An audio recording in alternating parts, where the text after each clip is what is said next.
So good morning guys. तो चलिए start करते हैं आज के यानी कि 1 नवंबर के इंपॉर्टेंट करंट अफेयर्स को। देखिए पहला प्रश्न आपका क्या है। हाल ही में किसे WHO वर्ल्ड हेल्थ ऑर्गेनाइजेशन के महानिदेशक डायरेक्टर जनरल के रूप में पुनः नियुक्त किया गया है? तो आंसर होगा टेड्रोस अधानोम को। तो आप जानते हो WHO के वर्तमान में डायरेक्टर जनरल यही हैं टेड्रोस अधानोम, लेकिन अभी इन्हें फिर से उनके दूसरे कार्यकाल के लिए नियुक्त कर दिया गया है 5 सालों के लिए। ये कहाँ से हैं? इथोपिया से हैं और WHO के प्रमुख बनने वाले ये पहले अफ्रीकी हैं। इससे पहले वो इथोपिया के पूर्व मतलब स्वास्थ्य और विदेश मंत्री भी रह चुके हैं। तो इनका नाम ध्यान रखना। बाकी एंटोनियो गुतेरेस यूनाइटेड नेशन के सेक्रेटरी जनरल हैं। ऑद्रे उजाले ये यूनेस्को के डायरेक्टर जनरल हैं और नागोजी ओंकाजाइबेला वर्ल्ड ट्रेड ऑर्गेनाइजेशन की पहली महिला डायरेक्टर जनरल बनी थी ये। चलो आपके लिए प्रश्न बनेगा, ये किस देश की हैं ये आपको बताना है। वैसे WHO की स्थापना होती है 7 अप्रैल 1948 को, इसीलिए 7 अप्रैल को वर्ल्ड हेल्थ डे के रूप में मनाया जाता है। इसका हेडक्वार्टर मिलेगा आपको जेनेवा स्विट्जरलैंड में। पढ़ते आगे। फिर बताइए अभी हाल ही में किसे मिजोरम की नई मुख्य सचिव के रूप में नियुक्त किया गया? तो आंसर होगा रेणु शर्मा को। तो अभी केंद्र सरकार ने वरिष्ठ IAS अधिकारी जो हैं ये रेणु शर्मा, इनको मिजोरम का नया चीफ सेक्रेटरी नियुक्त किया है। बाकी संजय जिंदल जो कि JSW स्टील के मैनेजिंग डायरेक्टर हैं, अभी इनको वर्ल्ड स्टील एसोसिएशन का चेयरमैन बनाया गया। अरुण कुमार EESL यानी कि एनर्जी एफिशिएंसी सर्विस लिमिटेड के CEO बने ये। और अमिश मेहता ये जो क्रेडिट रेटिंग एजेंसी है क्रिसिल, उसके MD CEO बने थे। अब बात यहाँ पे मिजोरम की है, तो ये रहा मैप में मिजोरम। कैपिटल इसके आइजॉल है। मुख्यमंत्री कौन है? जोरमथंगा। गवर्नर कौन है? हरिबाबू कंभमपति। बताओ अभी किस राज्य ने खेल को उद्योग का दर्जा दिया? तो आंसर होगा मिजोरम।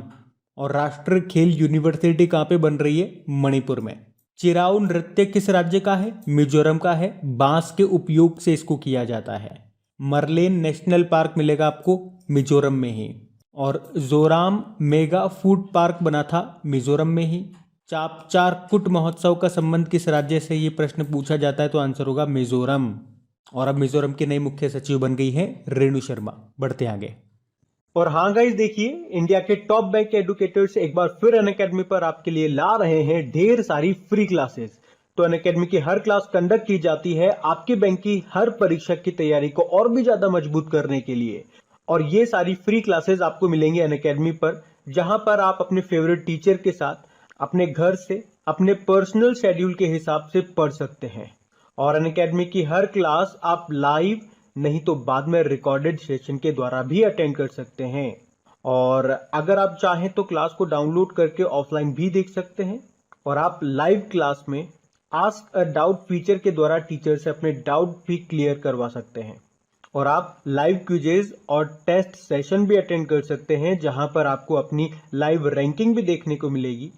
और अनअकैडमी पर टोटल 12 भाषाओं में क्लासेस कंडक्ट होती है, तो आप अपनी फेवरेट भाषा में क्लास अटेंड कर सकते हैं। आप अपने टीचर के साथ इंटरेक्ट कर सकते हैं, लाइव पोल में पार्ट ले सकते हैं। और ये सभी फीचर आपको मिलेंगे एक ही प्लेटफॉर्म पर, एक ही सब्सक्रिप्शन के साथ। तो आज ही सब्सक्राइब करें अनअकैडमी पर और इन सभी बेनिफिट्स का लाभ उठाइए। और हाँ देखिए, अगर आप मेरा कोड जो कि है क्रेक एग्जाम 10 यूज करते हैं तो आपको एडिशनल 10% का इंस्टेंट डिस्काउंट भी मिलता है।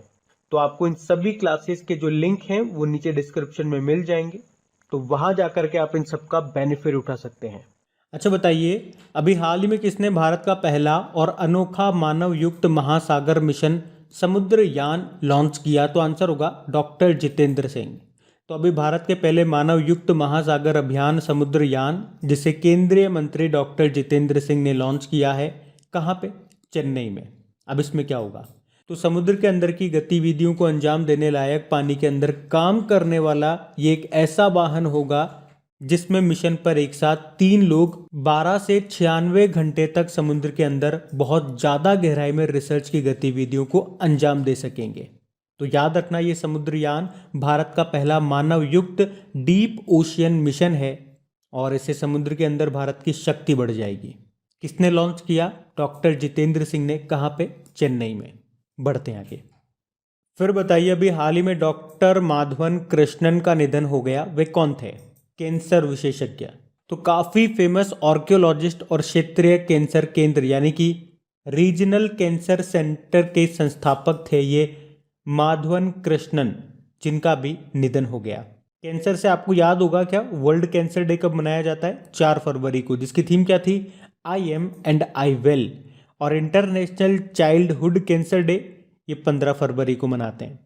निधन से याद रखना, आपको याद होगा जापान के हिरोशिमा में परमाणु बम गिराया था यूएसए ने, तो उस समय परमाणु बम हमले में जीवित बच गए थे सुनाओ तसुबोई, और इनका अभी निधन हो गया है।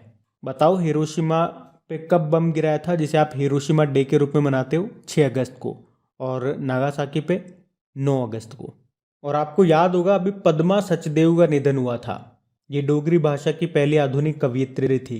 निर्मल कौर का निधन हुआ था।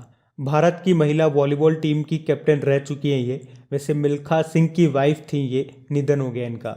मिल्खा सिंह का भी तो निधन हो गया। इनकी ऑटोबायोग्राफी याद रखना, the race of my life है। और निर्मल कौर से आपको याद आएगा मान कौर का नाम, सबसे उम्रदराज महिला एथलीट थी, 105 साल की उम्र में निधन हो गया। 105 साल से याद आएगा, 105 साल की उम्र में साक्षरता परीक्षा पास करने वाली सबसे उम्रदराज छात्रा थी भागीरथी अम्मा, निधन हो गया इनका। केरल से थी ये। अम्मा से याद आएगा गौरी अम्मा का नाम, केरल की पहली महिला राजस्व मंत्री थी ये, इनका भी निधन हो गया। और भारत की पहली महिला कार्डियोलॉजिस्ट का नाम क्या था? एस पद्मावती, निधन हो गया इनका। और भारत की पहली महिला कमेंट्रेटर का भी निधन हो गया, इनका नाम था चंद्रा नायडू।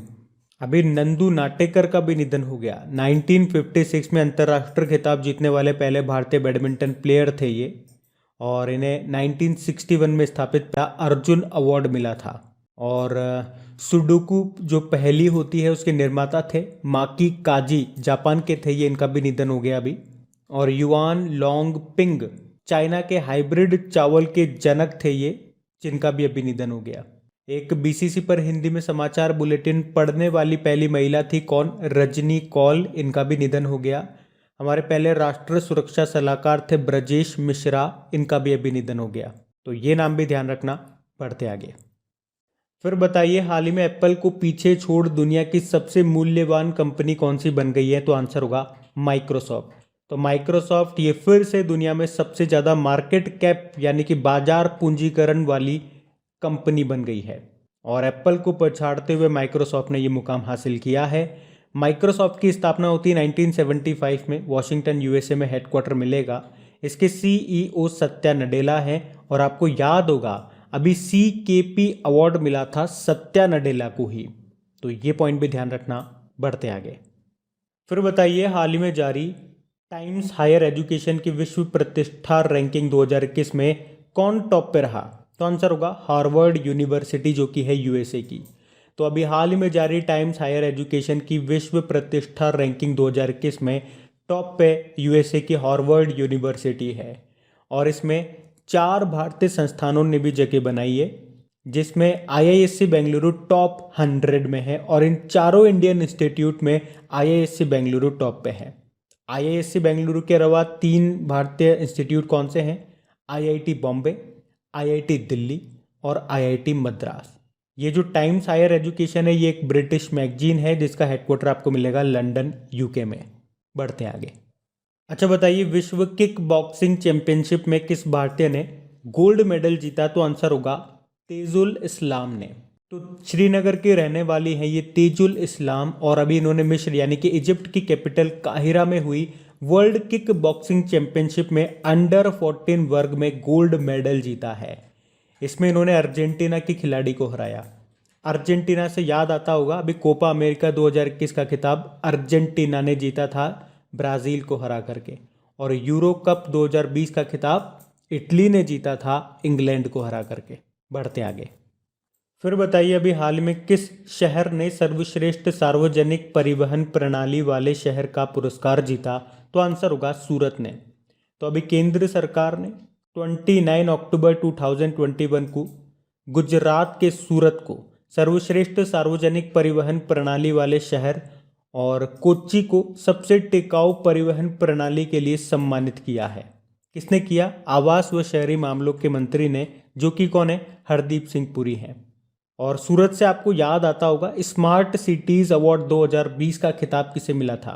एक तो सूरत को मिला था और एक इंदौर को मिला था, इन दोनों को मिला था, तो ये भी ध्यान रखना। बढ़ते आगे। फिर बताइए अभी हाल ही में विश्व बचत दिवस ये कब मनाया गया? तो आंसर होगा 31 अक्टूबर को। तो हर साल 31 अक्टूबर को वर्ल्ड थ्रिफ्ट डे के रूप में मनाया जाता है और भारत में ये दिन 30 अक्टूबर को मनाते हैं।